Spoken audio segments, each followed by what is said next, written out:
Good morning, everyone. Welcome to Rise Up. I'm Alia Halal. Warm welcome to Rise Up. I'm Irfan Alamgir. And we're here with our human rights champion, our human rights activist, our outreach coordinator, Hadil Al-Khuli. How are you doing, Hadil? How are you, Alia? Alhamdulillah. Good to be here. How are you, Dr. It's great to have you, Adil. Yesterday we kind of finished a little bit abruptly, I thought, but there was so much good material that was coming up, such exciting news, such big news for the dawah in general and for the religion in particular that, you have to now finish off from where you ended and also tell us anything else that's going on. No, absolutely. It's very big news and there's so much still to cover and there's so much follow-up already that's been happening. So we were talking about the report of the United States Commission on International Religious Freedom.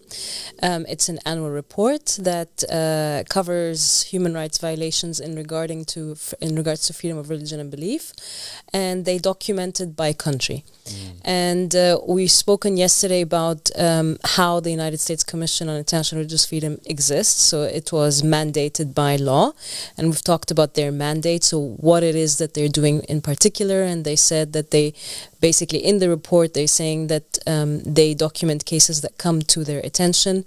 And then we looked into the table that they have of the religions or religious minorities that they specifically look at, and it was incredible to see.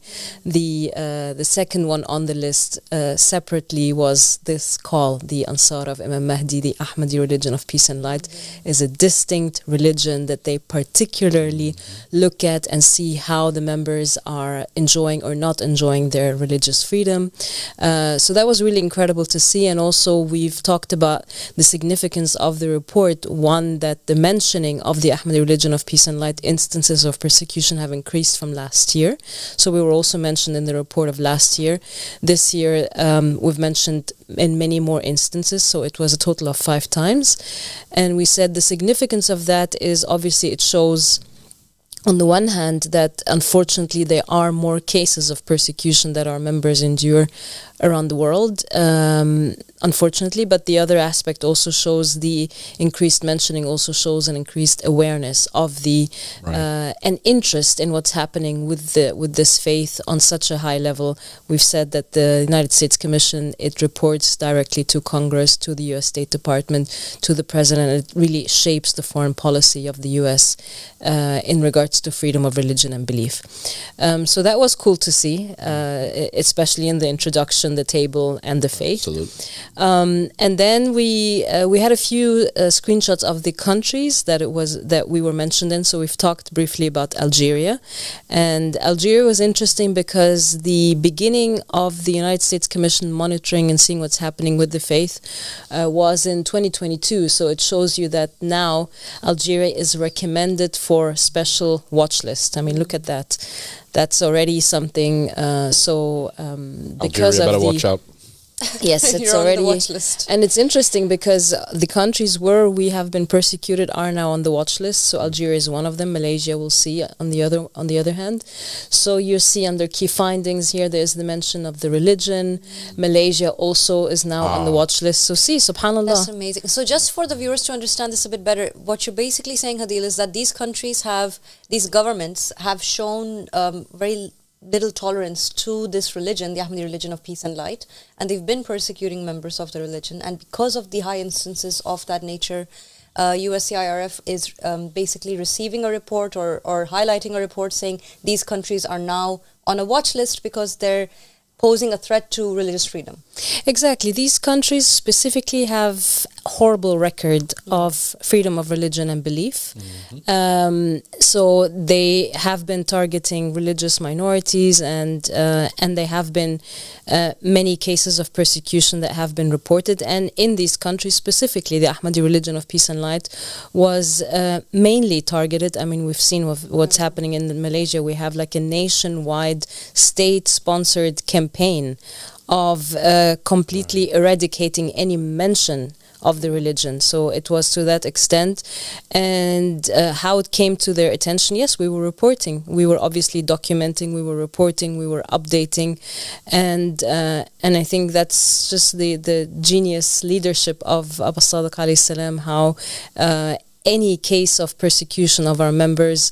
As we've seen in the case of the 104, we were the only ones who had like a TV, camera, crew, journalists who reported everything to protect the members of the faith.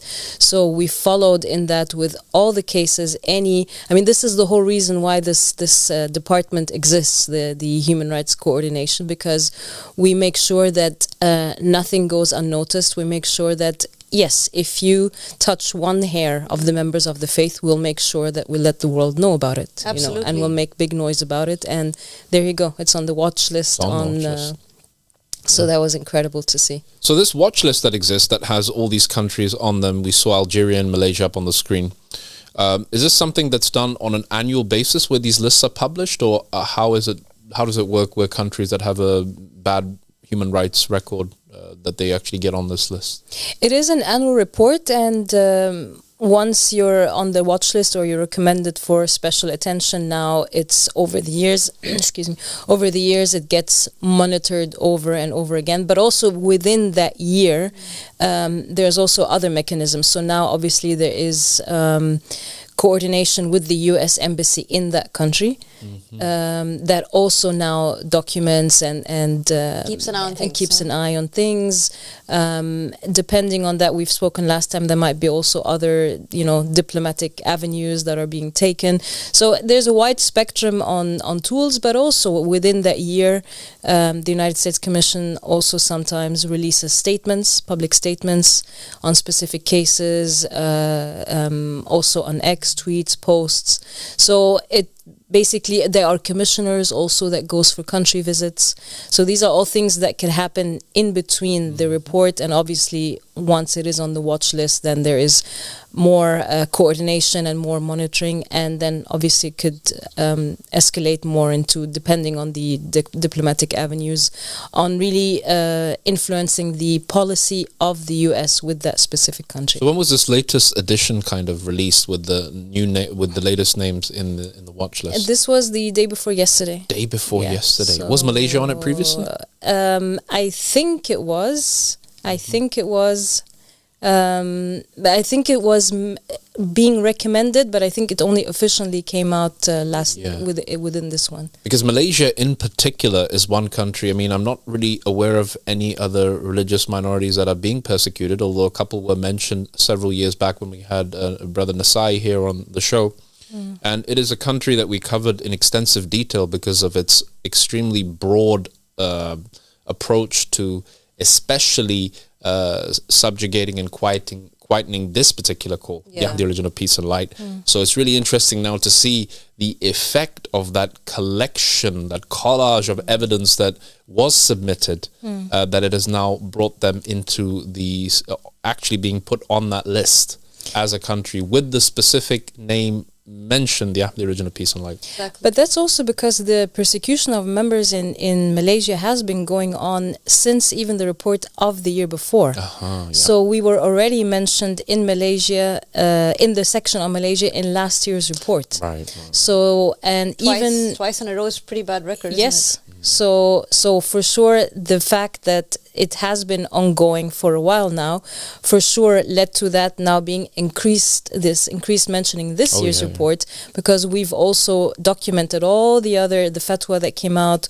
We've documented, this year they mentioned specifically, and when we go over the slides we can see it, they mentioned specifically the case of Zulkifli, the 60-year-old man who was arrested and was defamed on all national media. But they've already mentioned in last year's report and also in the report of the U.S. State Department. So these are two separate, so they're all part of the U.S. government, but these are two separate reports that come out.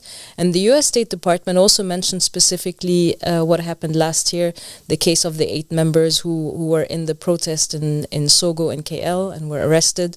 So they have been very closely documenting and reporting what happened specifically with our members. Oh no, that's amazing that they actually specify the reasons for this particular country being on the watch list. Yes. So they say that it was in this date, 8 members, XYZ, and then it gives all this. This is really amazing stuff. Yeah. With this year's report, it also This is actually the first time mentions specifically Azerbaijan. Oh. Which I'm also very, very happy about. So I've mentioned before Malaysia, we were already covered in last year. Algeria, this is now the third one in a row we've mentioned for Algeria. But of course, the number of times increased in the same country, the mentioning, right? Now, Azerbaijan, this is the first time that it's mentioned in the report, and it talks specifically, you see the part that it's highlighted, it talks specifically about the case of Rustem Qasimli and Nariman, and these are two members of the faith who were doing missionary work and were brutally beaten, sexually assaulted, and a whole case against them was fabricated, trumped up charges in a complete erosion of the rule of law, the trial was really a joke. So I remember we had Caroline come over when it took place, and it was in light of this incident that other countries we saw in SAR having protests for the sake of the Azeri brothers. Exactly. And even we had some of the major human rights organizations in Azerbaijan calling out Azerbaijan's judiciary and saying this trial is completely void of any rule of law. The charges have no basis. You had testimonies of the police officers that were wrong. There were signs of torture on the bodies of Rustem and Nariman, and you ignored them. They ripped them apart. Good. And subhanallah, now Rustem is the only one really who's mentioned by name in that report here. That's amazing. If we look at the that's really amazing. We can look at you can go back to that report one more time. There it is. So here, you see what says in July, Rustem Qasimli, and it talks about how he has been a member of the So how many pages is each of these? So we see here Azerbaijan. How many is this, like a one-page report? How many? I mean the whole report itself, or each country? For each country. Each country is around 2 to 3 pages. 2 to 3 pages. Now, for Azerbaijan being put on the list now, when you read those 2 to 3 pages, it seems as though it is exclusively the treatment of the members of our religion that has gotten them on this list. Is that accurate, or is there more to it than that? I mean, of course, they cover all religious minorities, but I think that specific mentioning of a member by name. By name, Right. Is that something often that takes place in these reports? Not often. I mean, I haven't seen it, to be honest. If you read through the report, you've seen they've mentioned by religious minorities. So they talk about Jews, they talk about Shia, they talk about Ahmadi. So like a general mention. A general mention. But to see his name being mentioned specifically in that way, I thought that was absolutely incredible. And I think it's what he went through didn't go in vain. And exactly. They went through so much. Rustam and Nariman, like their story is so heartbreaking. Yes. It's so good to know that this is happening now. They're actually being mentioned. Rustam's being mentioned, and this will hopefully mean something better for them, right? Yes. Something in the positive direction for them. For sure. And also, I think everybody knows this, no country wants to be in that list. No country wants to be in that report. It's not just something that, they're mentioned in the report. They don't like that. They don't want that because, one, it's an embarrassment on the international scene, especially when the U.S. government, points that out in this way. So there's a reason why governments do a lot of effort to go to the UN, to write their reports, to show that they are upholding human rights and the development goals. I mean, there's a reason why they do that. So this is more than just ink on paper. This influences policies. It really means a lot, and it's very significant in how relations with the U.S. Change depending on that. So it is really a big deal. It's not just a report that goes into the shelf and that's it. This is a very, very significant step. Yes, very significant step, and you can imagine, being put on the map in a negative way, right? Brother Rustam's managed to, I think, finally shed the light on Azerbaijan in general and all of these other minority groups you mentioned, the Shia, the Ahmadiyya, etc., etc. It helps them as well. because they are also a minority living in that country that is quite monolithically Sunni Muslim, as far as I understand it. Yeah. And now to be put on the map in this way is certainly not going to be something they would want their country to be perceived at on the international scene, and how it could affect them in different economic ways, for example. So yes, absolutely incredible that you've managed to put these three countries, Azerbaijan, Malaysia and Algeria, they're all on the... Yes. There we go. With the Ahmadi religion mentioned by name specifically in each of them. Absolutely. So this is great. This is a great recognition of this call. And it's a result of you guys documenting everything and campaigning for the rights of those believers who have been persecuted in those countries. And as you said, it's the tireless work of the Riser Abu Sadiq, who's always questioning. And I know I've seen those meetings where he's talking to you and constantly asking for updates, and also kind of directing the line of work where it comes to these different believers. And you guys are constantly on the case, day or night. Hadil is always at her desk making sure everything is sorted out with her team, and we have to appreciate you for that. This is a big step in the right direction. Definitely. Thank you, Hadil. Thank you so much, Ali. Thank you, Dr. Alfan. Incredible. Thank you, Hadil.